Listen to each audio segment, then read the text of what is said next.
Bonjour et bienvenue dans ce nouveau cahier de vacances du Lapin d'Alice 2.0. Je suis Alice et je suis ravie de vous accueillir pour ce dernier cahier de vacances spécial couture. Voilà, encore une robe d'été. La dernière, enfin, peut-être. Donc cette robe, c'est la robe Portofino de Apolline Pattern ou Estelle SPCH sur Instagram, dont je vous mettrai un petit visuel.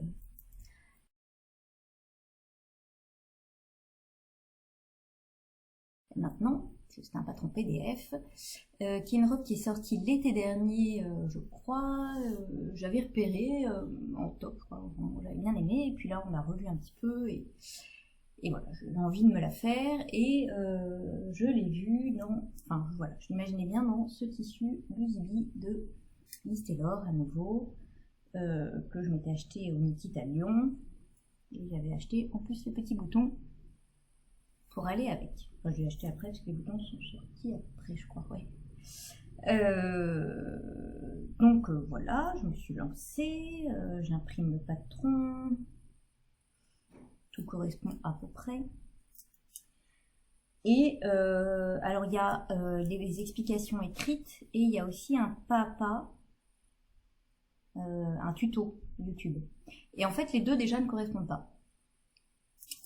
C'est pas la même méthode de montage. Bon, très bien. Et en plus au moment technique, le point technique qui est quand même le point où on raccorde les bretelles, etc. Bah finalement sur la vidéo c'est assez flou, hein, voilà. Donc conclusion, j'ai vraiment galéré à coudre cette robe. J'en suis venue à bout parce que je voulais pas gâcher mon tissu, mais j'ai galéré. Alors je vous la montre.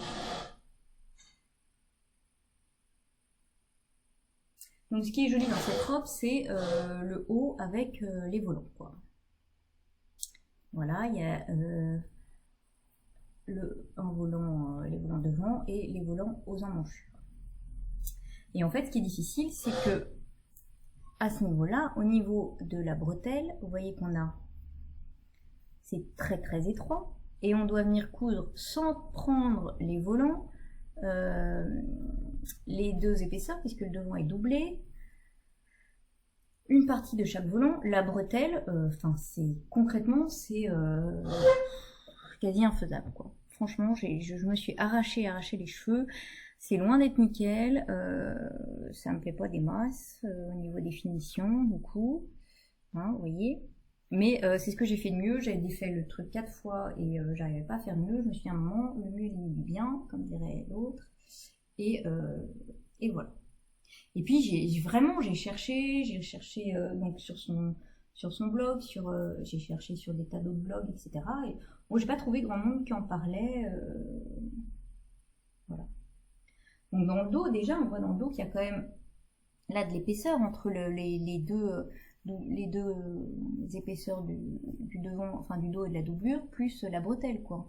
Tout ça dans un espace très très fin. Donc vous imaginez ça, il faut rajouter en plus les volants, quoi. Concrètement, je pense que, et j'ai vu qu'il y en a qui l'avaient fait sans le volant aux emmanchures, je pense que c'est déjà mieux. D'ailleurs, à mon avis, il peut se supprimer, en plus là quand je l'ai repassé, voilà, il se met pas toujours bien, il peut supprimer assez facilement le volant aux emmanchures, et du coup c'est plus facile, il y a déjà un volant en moins, quoi. Voilà. Dans le dos, il descend assez bas, voilà, c'est pareil, il faut faire attention au soutien-gorge, mais bon. Donc sinon les devants et les dos là, sont doublés, et on vient faire dans les marges de couture, on va faire une coulisse pour l'élastique, et du coup je trouve que la coulisse elle est trop épaisse, quoi. Enfin il y a la marge de couture plus la coulisse, enfin on aurait pu faire ça de façon un peu moins épaisse. Quand je l'ai fini, alors je l'ai passé et je peux vous dire qu'ils m'ont tous dit c'est trop moche. Bon, j'étais dégoûtée. Au final, je l'ai bien repassée, j'ai bien aplati, etc. Je l'ai mise et je trouve qu'elle est très sympa. Mais bon. Je l'ai pas mise tout de suite, j'ai pas réussi à la mettre tout de suite tellement ça m'avait énervé en la cousant. Voilà. Donc comme je suis un peu persévérante, je vais réessayer de le coudre en version top pour voilà, peut-être que le crêpe est un peu épais celui-ci, enfin il a de la tenue, peut-être qu'une viscose plus fine ça passerait mieux, enfin voilà, à voir. Mais là tout de suite c'est vrai que j'ai pas été convaincue par les explications, ouais. Pourtant franchement je trouve que le modèle est hyper joli, hein. Mais bon voilà. Alors je vais vous la passer quand même. Voilà. Il y a des bruits partout. Ils vont à rentrer de l'école. Donc vous voyez, je pense qu'en fait, sans les volants aux emmanchures, ça serait presque aussi bien, parce que ça finit par faire presque trop de volume. Ça serait mieux sans les volants aux emmanchures, donc le prochain, je tenterai comme ça.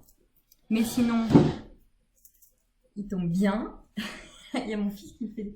Et dans le dos, ouais, voilà, il arrive à la limite du soutien-gorge. Donc voilà, donc bah écoutez...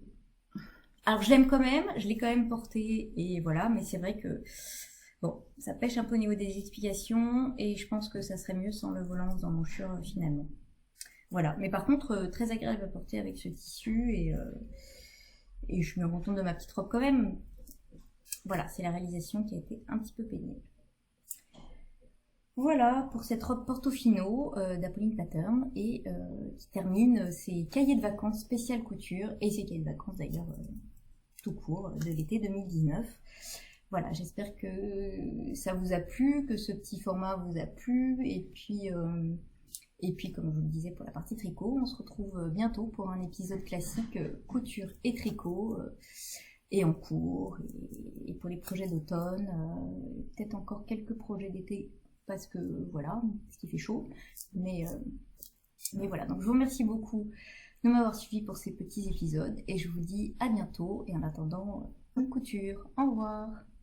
A bushy, bushy blonde hairdo, serving USA.